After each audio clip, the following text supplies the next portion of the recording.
Hello guys, in this video we are going to talk about how to get Blooket hacks. So go to your own GitHub and then when you search GitHub in GitHub, just search for Blooket and then this will pop up right here.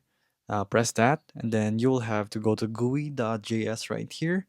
Scroll down, scroll to that and then you will have to copy the actual raw file.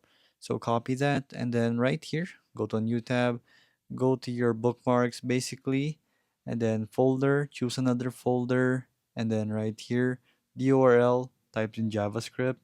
So JavaScript right here, and then colon, spacebar, and the whole thing that you just did. So save that, and then you'll be able to launch that from there in your bookmarks, and then just have to wait 2 to 3 minutes until the hack appears right here in your Blooket.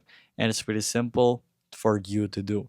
So again, if you did not follow that, just go ahead and search up in GitHub Blooket, and then look for this guy, and then look for the GUI.js, and then bookmark it basically, and then you just have to launch that bookmark and then wait for it in here in your Blooket.